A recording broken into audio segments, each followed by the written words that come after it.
Hello friends, first of all మీ అందరికీ చాలా చాలా థ్యాంక్స్ అని చెప్పాలి. నిన్నటి యూట్యూబ్ కమ్యూనిటీలో నేను పెట్టిన పోస్ట్ చూశారు కదా మీరు. ఇప్పుడు మన ఫ్యామిలీ 5 లాక్స్ సబ్స్క్రైబర్స్ దాటిపోయింది. మీరందరూ నా కంటెంట్ చూసి దాన్ని లైక్ చేసి ఇంతవరకు తీసుకొచ్చినందుకు ఈచ్ అండ్ ఎవ్రీ వన్కి స్పెషల్లీ నేను థ్యాంక్స్ అని చెప్పాలి. ఇంకా తొందరలోనే 1 మిలియన్ కూడా కావాలని కోరుకుంటున్నాను. అయితే చాలా కష్టపడ్డాను నేను ఇక్కడి దాకా రావడానికి. అంటే నేను కష్టపడ్డా కానీ మీరు చూడాలి, మీకు నచ్చాలి కూడా కదా. అవన్నీ జరిగి పాసిబుల్ అయ్యి మనం 500,000 subscriber mile stone mark cross చేసినందుకు నాకు ఫుల్ హ్యాపీగా ఉంది. ఈరోజు ఇంకో స్పెషల్ వీడియోతోటి అంటే ఏ బ్రాండ్ది అన్బాక్సింగ్ అట్లా కాకుండా నా ఓన్ పర్సనల్ వీడియో చేస్తున్నాను. ఇది చాలామందికి ఇవాళ రేపు యంగ్స్టర్స్ ఇంకా స్టూడెంట్స్ వాళ్ళందరూ జాబ్స్ దొరకట్లేదు, మేము ఇంజనీరింగ్ చేసి ఊరికనే తిరుగుతున్నాం అంటున్నారు కదా. జాబ్స్ చాలా ఉన్నాయి, సాఫ్ట్వేర్ జాబ్స్. నేను ఎక్కడ చూసినా చాలామంది సాఫ్ట్వేర్ జాబ్స్ చేస్తున్నారు. మా అబ్బాయి ఏజ్ వాళ్ళు అయితే ఆల్మోస్ట్ 95% యూఎస్ వెళ్ళిపోయారు. యూఎస్ అంటే ఎట్లా అంటే హైదరాబాద్ సికింద్రాబాద్ లాగా అయిపోయింది. నాకు తెలిసిన ప్రతి ఒక్క ఫ్రెండ్ పిల్లలు ఎవరిని అడిగినా కానీ గర్ల్స్ కూడా ఎవ్రీబడి అందరు యూఎస్కి వెళ్తున్నారు. మరి అక్కడ ఇన్కమ్ ఎట్లా ఉందో ఏంటో మీకు అంటే ఐడియా ఉంటే ఏమన్నా తెలుసుకోండి. నాకు తెలిసిన మట్టుకు మాత్రం ఇప్పుడు మా అపార్ట్మెంట్స్లో కూడా 15 ఫ్లాట్స్ ఉన్నాయి కదా, అందులో కూడా మోస్ట్ ఆఫ్ ది పీపుల్ వాళ్ళ పిల్లలంతా యూఎస్లోనే ఉంటున్నారు. ఇంకా మా పిల్లలకంటే అవసరం పడలేదు, ఎందుకంటే మాకు ఇక్కడ బాగానే ఉంది కాబట్టి మాకు బయట కంట్రీస్ పంపించుకోవాల్సిన అవసరం పడలేదు. అయితే కొంతమందికి ఇక్కడే ఉన్న వాళ్ళకు పనులు దొరకట్లేదు అది ఇది అని అంటారు కదా, అట్లాంటి వాళ్ళకు కూడా హెల్ప్ అవుతుందని చెప్పేసి ఈ వీడియో చేస్తున్నాను. నేను యాక్చువల్గా మొన్న సోనీ ఓలెడ్ టీవీ కొన్నాను కదా, దానికోసం స్టెబిలైజర్ ఏది తీసుకోవాలి అని ఆలోచించి నేను 2-3 బ్రాండ్స్వి ఆన్లైన్ ఆర్డర్ చేశాను, తెప్పించాను, టెస్టింగ్ కూడా చేసుకున్నాను. కానీ మోస్ట్లీ అన్నీ డమ్మీ స్టెబిలైజర్స్ ఉన్నాయి. యాక్చువల్గా ఏం జరుగుతుందంటే ఆటోమేటిక్ స్టెబిలైజర్లని ముందు డిస్ప్లే ఇస్తున్నారు, కొంతమంది ఇవ్వట్లేదు. అయితే నేను మల్టీమీటర్ పెట్టి చెక్ చేస్తే ఏది వస్తుందో మోస్ట్లీ చాలా మటుకు స్టెబిలైజర్స్లో అవుట్పుట్ కూడా అదే వస్తుంది. నేను వోల్టేజ్ రెగ్యులేటర్ పెట్టి అప్ డౌన్ చేసి కూడా చూస్తే కొన్నిట్లలో అయితే అసలు ఏం వేరియేషన్ కూడా లేదు. ప్రైసెస్ ఏమో 2,500, 3,000 అట్లా తీసుకుంటున్నారు. అయితే అవన్నీ డమ్మీలాగా అనిపించి ఇంకా లాభం లేదు, నేనే చేసుకుంటే బెటర్ అని చెప్పేసి నేను మా వర్క్షాప్లోనే మా పిల్లలు ఉన్నారు, వాళ్ళకి నేను కాల్ చేసి, అంటే ఇంకా నేను ఈ మధ్య పోవట్లేదు వర్క్షాప్కి ఎక్కువ. అయితే నేను కాల్ చేసి వాళ్ళకి డీటెయిల్స్ చెప్తాను, మీరు అక్కడ ఫిట్ చేసేది ఏమన్నా డౌట్ ఉంటే నాకు చెప్పండి అని చెప్పేసి నేను డయాగ్రామ్ వేసి వాళ్ళకి అట్లా పంపించేస్తే వాళ్ళు చేసి పెట్టారు. నేను తెచ్చిచ్చేయమన్నా, వెళ్ళి తెచ్చుకోవడానికి కూడా నాకు టైం లేకుండింది, వాళ్ళే ఇంటికి తెచ్చిచ్చారు పిల్లలు. అయితే ఆ స్టెబిలైజర్ ఇదే, నేను మీకు చూపిస్తాను. నేను యాక్చువల్గా ఆటోమేటిక్ స్టెబిలైజర్ లాంటిది ఏం చేయలేదు, ఎందుకంటే మొన్న రీసెంట్గా నేను over voltage over current protector ఇది వీడియో చేశాను కదా, మీరు చూశారు కదా. ఇది చాలా యూస్ఫుల్ గ్యాడ్జెట్. ఇందులో ఏంటి కొంతమంది అడిగారు ఇది ఏం పని చేస్తుందో మాకు అర్థం కాలేదని చెప్పేసి. మినిమం అంటే బేసిక్ ఎలక్ట్రికల్ నాలెడ్జ్ ఉన్న వాళ్ళకి ఇది ఈజీగా అర్థమవుతుంది. ఇది నథింగ్, ఇది జస్ట్ ఒక స్విచ్. ఇది ఏంటంటే మీరు సెట్ చేసుకున్న వోల్టేజ్ వాల్యూ కంటే ఎక్సెస్ అయినప్పుడు కట్ డౌన్ అవ్వడానికి, మీరు సెట్ చేసుకున్న వోల్టేజ్ వాల్యూ కంటే తక్కువ అయినప్పుడు కట్ అవ్వడానికి, ఇంకా ఎక్సెస్ కరెంట్ డ్రా చేసేసి ఏమన్నా షార్ట్ సర్క్యూట్లు జరిగినప్పుడు కూడా షట్ డౌన్ అవ్వడానికి, ఇట్లాంటి అన్ని ఆటోమేటిక్ ఫీచర్స్. ఇంకా పవర్ పోయి మళ్ళీ పవర్ వచ్చినప్పుడు ఇమీడియట్ కరెంట్ రాకుండా మీరు ఒక 5 సెకండ్స్, 10 సెకండ్స్, 30 సెకండ్స్ ఇట్లా డిలే టైం అడ్జస్ట్ చేసుకోవచ్చు. అవన్నీ ఫీచర్స్ ఈ స్విచ్లో ఉన్నాయి. అయితే ఇది చాలా యూస్ఫుల్. ఇది మీరు డైరెక్ట్ ఇంటి మెయిన్ స్విచ్ దగ్గర కూడా పెట్టుకోవచ్చు, మొత్తం ఇంటికి కరెంట్ వచ్చేలాగా. కొంతమంది ఇది ఓన్లీ సింగిల్ ఫేస్కి కదా అన్నారు, కానీ ఇది ఇలాంటి స్విచ్చెస్ మీకు 3 ఫేస్ మోడల్స్ కూడా అవైలబుల్ ఉన్నాయి. వాటి ప్రైస్ కొంచెం కాస్ట్లీ ఉంది. ఇది 1,500 రూపాయలు అట్లా నాకు ఆన్లైన్ అమెజాన్లో దొరికింది. ఈ వీడియోలో నేను లింక్ కూడా పెట్టాను దీనిది. అయితే ఇది మీరు కావాలంటే ఇట్లా డైరెక్ట్ మెయిన్ దగ్గర ఫిట్ చేసుకోవచ్చు. కానీ నేను ఓలెడ్ టీవీకి మాన్యువల్ స్టెబిలైజర్ చేసుకున్నాను. మాన్యువల్ అంటే మా దగ్గర ఇంట్లో వోల్టేజ్ 240 నుంచి 250, 55 వరకు ఉంటుంది. అంటే హైయే ఉంటుంది, మాకు అసలు లో వోల్టేజ్ ప్రాబ్లమే లేదు. నాకు కావాల్సింది 220 వోల్ట్, అంటే ఒక 250 అనుకోండి, 30 వోల్ట్ తక్కువ కావాలి. అయితే నేను మాన్యువల్ స్టెబిలైజర్ డిజైన్ చేయించినాను మా కుర్రాళ్ళతోటి చెప్పి, వాళ్ళకి క్యాల్కులేషన్స్ అన్నీ చెప్పేసి మీరు ఇట్లా చేసి తెచ్చి ఇవ్వండి అని చెప్పేసి. ఇది నేను చేసిన స్టెబిలైజర్. ఇది 1000 వాట్స్ది చేసుకున్నాను, అంటే ఆల్మోస్ట్ 1 kVAది చేసుకున్నాను నేను. హెవీ ఉంది ఇది చాలా, ఆల్మోస్ట్ ఎంత అంటే మొత్తం ట్రాన్స్ఫార్మర్ తోటి కలిపేసుకొని ఈజీగా 3 kgs 3.5 kgs ఉంటుంది. ఆటోమేటిక్ది స్టెబిలైజర్ది బాక్స్ దొరికింది మా పిల్లలను మార్కెట్లోకి వెళ్ళి తీసుకురమ్మంటే ఒకటి మెటల్ది ఆటోమేటిక్ స్టెబిలైజర్ బాక్స్ దొరికితే దానికి ఒక హోల్ డ్రిల్ చేసి ఇక్కడ మాన్యువల్ రోటరీ స్విచ్ చేసేసాము. ఇంకా మీటర్ ఉంది, వోల్ట్ మీటర్. ఇక్కడ ఇన్పుట్ అవుట్పుట్ చెక్ చేసుకోవచ్చు. నేను ఓపెన్ చేసి కూడా ఇందులో ఏం చేశాను దీన్ని అంటే డయాగ్రామ్ అదంతా చూపిస్తాను. ఎందుకంటే ఎవరన్నా ఇట్లాంటి స్టెబిలైజర్ మ్యానుఫ్యాక్చరింగ్ ఇండస్ట్రీ పెట్టుకున్నా కానీ మస్తుగా మీరు ఇన్కమ్ గెయిన్ చేయొచ్చు, మంచి బిజినెస్ సెటప్ చేసుకోవచ్చు, మంచి ఇండస్ట్రీ కూడా సెట్ చేసుకోవచ్చు. ఇలాంటివి ఏంటంటే ట్రై చేస్తే వస్తాయి. మీరు ఒకటి సింపుల్గా ఒకటి చిన్నది ట్రై చేసి మార్కెట్లో ఇచ్చి దాని తర్వాత సక్సెస్ వస్తే నెక్స్ట్ స్టెప్కి వెళ్ళి ఇట్లా 1 by 1 ఆటోమేటిక్ అందులో దిగితే మీకు ఐడియా వస్తుంది. సింపుల్ స్టెబిలైజర్ ఏం లేదు. నేను ఇన్పుట్కి ఒక మెయిన్స్ కార్డ్ పెట్టేశాను, అవుట్పుట్కి సాకెట్ ఉంది, రోటరీ స్విచ్ ఉంది. ఇందులో ఓన్లీ డౌన్ మాత్రమే ఉంది, అప్ లేదు. అంటే వచ్చిన వోల్టేజ్ కంటే ఎంత అంటే అంత 8 స్టెప్స్లో మీరు కిందికి దించుకోవచ్చు. నాకు 30 volts 35 volts డౌన్ కావాలి కాబట్టి నేను ఎక్కడ 220 వస్తుందో అక్కడ తెచ్చి ఆపేస్తాను. ఎందుకంటే నా సోనీ టీవీ స్పెసిఫికేషన్స్ 220 to 240 ఉన్నాయి. అయితే 220 పెట్టుకుంటాను నేను. అది నేను టీవీకి పెట్టిన తర్వాత కూడా ఎట్లా సెట్ చేశాను అనేది మొత్తం డీటెయిల్గా చూపిస్తాను. హెవీ ఉంది ఇది. నేను ఆన్ చేసి అవన్నీ ఫస్ట్ మీకు ఈ కవర్ ఓపెన్ చేసి దీని లోపల నేను ఏమేమి పార్ట్స్ వేసాను అవి చూపిస్తాను. ఇంకా ఇది నేను ఇట్లా సైడ్కి మీరు కావాలంటే ఇట్లా సైడ్కి కూడా ఫిట్ చేసుకోవచ్చు, డిస్ప్లే పెట్టి లోపల నుంచి వైరస్ కలిపేసుకొని ఇట్లా. ఎందుకంటే బాక్స్లో ప్రొవిజన్ లేదు కాబట్టి సైడ్కి ఫిట్ చేయొచ్చు. నేను ఇది టీవీ క్యాబినెట్లోనే లోపల ఫిట్ చేస్తాను. మీకు ఫిట్టింగ్ చేసిన తర్వాత స్టెబిలైజర్ కనెక్ట్ చేసి టీవీ ఆన్ చేసి కూడా మీకు చూపిస్తాను నేను ఎక్కడ ఫిట్ చేసుకున్నాను, స్టెబిలైజర్ ఎక్కడ పెట్టాను అనేది. అయితే ఇట్లా సింపుల్గా ఇట్లాంటి ఐటమ్స్ చేసుకొని నేను కాలేజ్ అయిపోయిన రోజుల్లో కూడా ఖాళీ ఉండకపోయేవాడిని. ఆడియో యాంప్లిఫైర్స్, స్టెబిలైజర్స్, ఇన్వర్టర్స్, లాస్ట్కు పొలాలలో యూజ్ చేసే 3 phase ప్రివెంటర్స్ అని వస్తాయి స్టార్టర్ దగ్గర పెట్టేటి, అవి కూడా మ్యానుఫ్యాక్చరింగ్ చేశాను. ఈవెన్ ఎయిర్ కూలర్స్ కూడా మ్యానుఫ్యాక్చరింగ్ చేశాను. ఇన్ని ఇండస్ట్రీస్ నేను అప్పట్లో మెయింటైన్ చేసేవాడిని.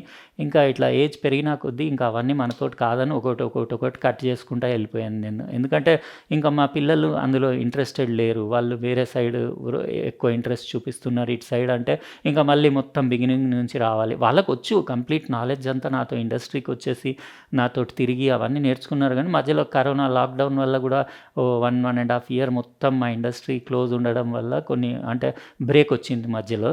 అయితే ఇట్లా మీరు ఒకవేళ యంగ్స్టర్స్ చాలా మీకు నేర్చుకోవాలని అట్లా ఉంటే మాత్రం నేను ఫ్యూచర్లో మీరు కమెంట్స్లో రాయండి. ఇట్లాంటి ఇది మాన్యువల్ చేశాను కదా, ఇందులో ఆటోమేటిక్ స్టెబిలైజర్ ఎట్లా చేస్తారు, ఇంకా ఇన్వర్టర్స్ ఎట్లా చేస్తారు, ఇంకా చాలా ఏదంటే అది నేను డిజైన్ చేసుకోగలుగుతాను కదా. మీకు సింపుల్ ఐడియాస్ ఇవ్వమంటే ఫ్యూచర్లో మధ్యలో వీడియోస్ చేసి ఇస్తూ ఉంటాను. ఇప్పుడు నేను దీని లోపలిది కంప్లీట్ మీకు ఏం చేసి స్టెబిలైజర్ అంటే ఏమేమి పార్ట్స్ వేసి చేశానో అది ఓపెన్ చేసి చూపిస్తాను. అట్లనే టీవీకి కనెక్ట్ చేసి ఇది ఎట్లా యూస్ చేస్తున్నానో కూడా మీకు డీటెయిల్గా చూపిస్తాను. ఫుల్ ఇంట్రెస్టింగ్గా ఉంటుంది వీడియో, లాస్ట్ వరకు చూడండి. ఇంకా యంగ్స్టర్స్కి ఇంకా ఎవరైతే జాబ్ లేదు మేము ఏం బిజినెస్ చేసుకోవాలి అనుకుంటూ ఉంటారు కదా, అలాంటి వాళ్ళకి ఇలాంటి ప్రాజెక్ట్స్ చాలా యూజ్ వస్తాయి. జస్ట్ మార్కెట్ సర్వే చేయండి, ఇప్పుడు మార్కెట్లో ఏం అవసరం అనేది. అది మీరు మినిమం ఎఫర్ట్ తోటి ఈజీగా ఎక్కువ పెద్ద ప్రాఫిట్ ఏం పెట్టుకోకండి. ఈ స్టెబిలైజర్ మొత్తం తయారు చేయడానికి నాకు 1,500 rupees మెటీరియల్ పట్టింది. మీరు ఒక 500 మార్జిన్ వేసుకొని 2000లో అమ్మినా కానీ చాలా కొంటారు చాలామంది. అట్లాంటి మార్కెట్లో సర్వే చేసి మీరు ప్రోడక్ట్ సెలెక్ట్ చేసుకొని మ్యానుఫ్యాక్చరింగ్ కూడా స్టార్ట్ చేసుకోవచ్చు. నేను జాబ్ కోసం ఏ రోజు కూడా వెయిట్ చేయలేదు యంగ్ ఉన్నప్పుడు కూడా. నేను కాలేజ్ నుంచి బయటికి రాగానే ఇమీడియట్ ఇన్వర్టర్లు స్టార్ట్ చేసేసాను తయారు చేయడము. ఎప్పుడు 30 years బ్యాక్. మళ్ళీ amplifiers, audio amplifiers, home theatre amplifiers, Dolby digital DTS హైదరాబాద్లో 2000 ఆ ఇయర్లో డాల్బీ డిజిటల్ DTS సిస్టమ్స్ నేను ఫస్ట్ అప్పుడు తయారు చేసి డెమో ఇచ్చి అట్లా అమ్మేది. అట్లా ఏది పడితే అది నేను ఏది కూడా ఆగలేదు. మీరు కూడా చూడండి, ఇది ఒకవేళ ఇంట్రెస్టెడ్ ఉంటే ఇలాంటివి స్టార్ట్ చేసుకోవచ్చు. ఇప్పుడు మనం దీని డీటెయిల్గా లోపల చూద్దాం, దీని లోపల ఏమేముందో. ఇదండి నేను నా సోనీ OLED టీవీ కోసం తయారు చేసుకున్న 1 kVA మాన్యువల్ స్టెబిలైజర్. ఇది ఓన్లీ స్టెప్ డౌన్ మాత్రమే, అంటే వోల్టేజ్ జస్ట్ డిక్రీజ్ అవుతుంది రోటరీ స్విచ్ తోటి. అక్కడ ట్రాన్స్ఫార్మర్ కూడా చూడొచ్చు మీరు. ఇందులో ఇంక్రీజ్ చేసుకోలేరు. సాకెట్, మీటర్, ఇంకా 2-way స్విచ్ మీటర్ కోసం అవన్నీ సింపుల్ వైరింగ్. ఇది యాక్చువల్గా ఇది ఒక ½ an hourలో ఫిట్ అయిపోయింది. ట్రాన్స్ఫార్మర్ వైండింగ్కే కొంచెం టైం పడుతుంది, అంటే మెకానిక్స్కి అందరికీ తెలిసి ఉంటుంది. ఇది ఓవర్ వోల్టేజ్ ప్రొటెక్టర్ స్విచ్ మీరు బయట కూడా పెట్టుకోవచ్చు, ఎందుకంటే ఆ బాక్స్ రెడీమేడ్ బాక్స్ కాబట్టి అందులో ప్రొవిజన్ లేదు. ఒకటి 3-pin మెయిన్స్ కార్డ్ కనెక్ట్ చేసి మీకు ఎక్స్టెన్షన్ బాక్స్లో పెట్టేసి డెమో కూడా చూపించేస్తాను, అంటే ఎట్లా పనిచేస్తుంది అనేది. ఒక ఎల్ఈడి ఇండికేటర్ చూడొచ్చు, పవర్ ఆన్ ఇండికేటర్. ఇంకా 7 నేను అది మార్కర్ పెన్ తోటి నెంబర్స్ 7, 8 అవి నెంబర్స్ రాశాను. ఇందులో ఇన్పుట్ అవుట్పుట్ మీరు చెక్ చేసుకోవచ్చు. పొజిషన్ 1లో రోటరీ స్విచ్ పెట్టినప్పుడు ఏది ఉందో అవుట్ అదే వస్తుంది. ఒక్కొక్క స్టెప్ ఇంక్రీజ్ చేసిన కొద్దీ మీకు ఇట్లా ముందుకు జరిపిన కొద్దీ 8 వోల్ట్స్ అట్లా డిక్రీజ్ అయ్యి మొత్తం 40 వోల్ట్స్ వరకు డిక్రీజ్ అవుతుంది మీకు 8 స్టెప్స్లో. ఇక్కడ మీరు చూడొచ్చు మ్యాక్సిమం మీకు 240 నుంచి 200 వోల్ట్ వరకు వచ్చింది. మనకి 220 కావాలి కదా, 4th పొజిషన్లో 220 వచ్చేస్తుంది. అంటే మన సోనీ టీవీకి ఎగ్జాక్ట్ మ్యాచ్ అవుతుంది. ఇక్కడ డయాగ్రామ్ కూడా నేను మీకు పేపర్ పైన వేసి చూపించేస్తాను, ఎందుకంటే ఎవరైనా ఇంట్రెస్టెడ్ ఉంటే సింపుల్ బేసిక్ ఐడియా వచ్చేస్తుంది వాళ్ళకి ఎట్లా చేశాను నేను అనేది. దాన్ని బట్టి వాళ్ళు ఇలాంటివి ఇదే సేమ్ చేయాలని ఏం లేదు. మీరు ఇది నాది స్టెప్ డౌన్ కదా, మీరు స్టెప్ అప్ కూడా చేసుకోవచ్చు. జస్ట్ థియరీ తెలిస్తే చాలు, అంతే. మీరు కనెక్షన్స్ ఎక్కడ ఇవ్వాలి అది తెలిస్తే చాలు. బేసిక్ ఎలక్ట్రానిక్స్ ఇంజనీరింగ్ చేసిన ప్రతి స్టూడెంట్ కూడా ఇది ఈజీగా చేయొచ్చు. ఒకవేళ వాళ్ళకు రియల్లీ నాలెడ్జ్ ఉండి ఇంట్రెస్ట్ ఉంటే ఇది చేయడానికి ఒక్క రోజు కూడా టైం పట్టదు ఫస్ట్ అటెంప్ట్లో. ఇక్కడ మీరు చూడొచ్చు లైన్ న్యూట్రల్, ఇది ఏసీ అవుట్పుట్. ఇది మధ్యలో వైండింగ్ అంతా ట్రాన్స్ఫార్మర్ వైండింగ్ అంటారు, దాన్ని ఆటో ట్రాన్స్ఫార్మర్ అంటారు. అంటే అందులో ప్రైమరీ, సెకండరీ అని సపరేట్ వైండింగ్స్ ఉండవు, ఒకటే కంటిన్యూటీ ఉంటుంది వైండింగ్లో. ఇక్కడ ఏదన్నా ఒక ట్యాప్లో మీరు కనెక్ట్ చేసుకోవచ్చు. మధ్యలో కనెక్ట్ చేస్తే హై, లో 2 వోల్టేజెస్ అవైలబుల్ ఉంటాయి. మీరు కార్నర్కి కనెక్ట్ చేస్తే ఓన్లీ స్టెప్ డౌన్ అవుతుంది, కింద కనెక్ట్ చేస్తే స్టెప్ అప్ అవుతుంది. ఇక్కడ మధ్యలో ట్రాన్స్ఫార్మర్లో మీకు లామినేషన్ ఉంటుంది. అది లామినేషన్ సైజ్ డీటెయిల్స్ అన్నీ కూడా డయాగ్రామ్లో రాసేస్తున్నాను, మీరు కావాలంటే చెక్ చేసుకోవచ్చు.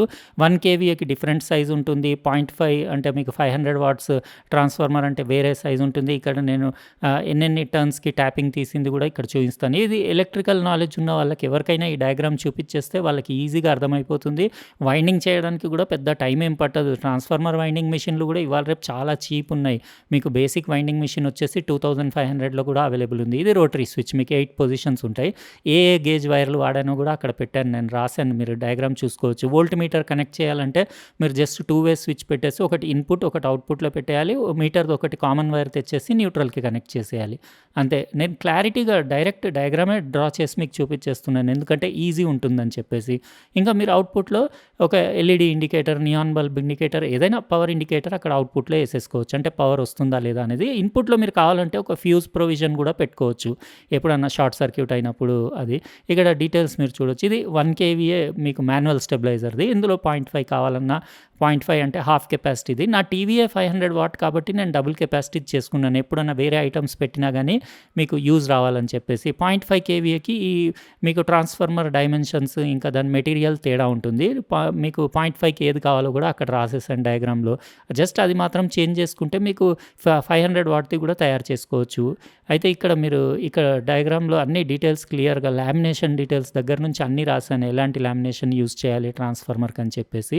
ఇంకా మీకు అంటే జస్ట్ సింపులే ఇది. మీకు ఒకవేళ అర్థమైందంటే మీకు ఎవరినన్నా హెల్ప్ తీసుకొని ఇమీడియట్ ఒక హాఫ్ ఎ డేలో రెడీ చేసుకోవచ్చు. ఇదండి, నేను ఇప్పుడు టీవీకి కనెక్ట్ చేసేసి ఎట్లా అంటే పనిచేస్తుందో కూడా టీవీ దగ్గర డెమో ఇచ్చేస్తాను. ఇప్పుడు నేను తయారు చేసిన 1 kVA స్టెబిలైజర్ నా టీవీకి కనెక్ట్ చేసేసాను. దానిపైన ఉట్టి టీవీది ఒకటే లోడ్ వేసాను, కావాలంటే యాంప్ కూడా వేసుకోవచ్చు నేను, ఏవీ రిసీవర్ కూడా, కానీ ఓన్లీ టీవీకి కనెక్ట్ చేశాను. మీకు ఇక్కడ ఎక్కడ కనపడదు, నీట్గా కేబుల్ మేనేజ్మెంట్ అది చేసేసి నేను ఏం చేశానంటే మీకు ఇక్కడ చూపిస్తాను ఒకసారి దగ్గర నుంచి. ఈ సెక్షన్లో ఇక్కడ స్టెబిలైజర్ పెట్టేశాను. ఇక్కడ మీరు చూడొచ్చు, ఇన్పుట్ వచ్చేసి మీకు ఇప్పుడు చూడండి మీరు 245 పైన నియర్లీ 250 వోల్ట్స్ వస్తుంది. అవుట్పుట్ వచ్చేసి మీకు 220 పైన 222, 223, అది కూడా డిస్ప్లేలో మీకు చూపించేస్తాను. పొజిషన్ 4లో వస్తుంది, అంటే ఎగ్జాక్ట్ సెంటర్లో నాకు కావాల్సిన వోల్టేజ్ వస్తుంది, అంతే. ఇంకా అదే కాన్స్టెంట్ ఉంటుంది మా దగ్గర, ఎప్పుడు అంతే ఉంటుంది. ఇక్కడ నేను కనబడకుంటే ఇక్కడ లోపల అక్కడ చూడొచ్చు మీరు డిస్ప్లే ఓవర్ వోల్టేజ్ ప్రొటెక్టర్ అక్కడ పెట్టేసాను. 222 వోల్ట్స్ ఉంది. అది అట్లా ఎందుకు లోపలికి పెట్టానంటే నేను మనము దూరం నుంచి టీవీ అది వాచ్ చేస్తుంటే మనకి డిస్టర్బెన్స్ ఉండొద్దు, అంటే కళ్ళకు కుచ్చుకున్నట్టు టీవీ చూస్తుంటే కనపడొద్దు అని చెప్పేసి. వెనకాలకి వెళ్ళి మీరు అక్కడి నుంచి చూస్తే మీకు టీవీ మాత్రమే కనపడుతుంది, ఇంకా అది మీకు అది ఓవర్ వోల్టేజ్ ప్రొటెక్టర్ అందులో ఉన్న డిస్ప్లే ఏ మాత్రం కనపడదు, మనకి డిస్టర్బెన్స్ కూడా ఉండదు. ఒకవేళ మీరు కావాలంటే తొంగి చూసుకోవచ్చు. ఇంకా స్టెబిలైజర్కి సైడ్కి అంటబెట్టడం ఎందుకని చెప్పేసి డబుల్ టేప్ వేసేసి కబర్డ్లో అందులోనే టీవీ స్టాండ్లో లోపల అంటించేసాను. ఇట్లా సెటప్ అయిపోయింది నీట్గా. ఇప్పుడు నాకు 222 వోల్ట్స్ వస్తుంది, ఫుల్ సేఫ్ నా టీవీ, రీజనబుల్ కాస్ట్లో 1500లో నేనే తయారు చేసుకున్న ఓవర్ వోల్టేజ్ ప్రొటెక్టర్కి ఇంకో 1500, అంటే 3000లో పర్ఫెక్ట్ స్టెబిలైజర్ తయారైపోయింది. ఇంకా మీరు ఆ ఓవర్ వోల్టేజ్ ప్రొటెక్టర్కి 1500 కాకుండా మీకు 100 రూపీస్లో కూడా ఆటో కట్ ఆఫ్ది ఒక చిన్న సర్క్యూట్ బోర్డ్, ఒక రిలే కూడా దొరుకుతుంది మార్కెట్లో. అది స్టెబిలైజర్లో వేసుకున్నా ఓకే, కానీ అందులో ప్రోగ్రామింగ్ అదంతా మీరు ఏం చేసుకోలేరు. జస్ట్ అది ప్రీసెట్ వాల్యూ మీరు ఎక్కడ సెట్ చేసుకుంటే అక్కడ ఒకటే వోల్టేజ్ దగ్గర కట్ ఆఫ్ అవుతుంది. అది బేసిక్, అది ఒక్కోసారి పనిచేస్తుంది, ఒక్కోసారి పనిచేయదు, ఎందుకంటే 100 రూపాయలదే కదా. ఇదైతే మీకు గ్యారంటీడ్గా ఉంటుంది దీని అంటే వర్కింగ్ ఆపరేషన్ అదంతా దీన్ని పర్ఫెక్ట్ ఉంటుంది. కాబట్టి నేను ఇదే పెట్టుకున్నాను, ఎందుకంటే ఎక్స్పెన్సివ్ టీవీ కదా, ఏదో బడ్జెట్ టీవీ చీప్ టీవీ అయితే ఏది పెట్టినా నడుస్తుంది, కానీ ఇంత 2.5 లక్షల టీవీ కాబట్టి ఇంకా అదే పెట్టుకున్నాను నేను. అయితే ఇదండి మనం ఈరోజు నా మొత్తం స్టెబిలైజర్ మేకింగ్ది. నేను ఏదో కొంటానని మీరు అనుకోవచ్చు, కానీ ఏమీ కొనలేదు, కొని రిటర్న్ చేసి మళ్ళీ నాది నేనే చేసుకున్నాను. ఇంకా చాలామందికి యూజ్ వస్తుంది, ఎవరన్నా ఈవెన్ ఇండస్ట్రీ కూడా కావాలంటే పెట్టుకోవచ్చు అన్నట్టు ఒక సింపుల్ ఐడియా ఇచ్చాను. ఎట్లా అనిపించింది ఈ వీడియో? ఒకవేళ మీకు వీడియో నచ్చితే లైక్ బటన్ ప్రెస్ చేయండి, అట్లనే సబ్స్క్రైబ్ చేసి ఉండకపోతే సబ్స్క్రైబ్ కూడా చేయండి, ఇంకా పక్కన ఉన్న బెల్ బటన్ కూడా ప్రెస్ చేయండి, ఎందుకంటే నేను నెక్స్ట్ టైం వీడియో పెట్టినప్పుడు మీకు ఖచ్చితంగా నోటిఫికేషన్ వస్తుంది.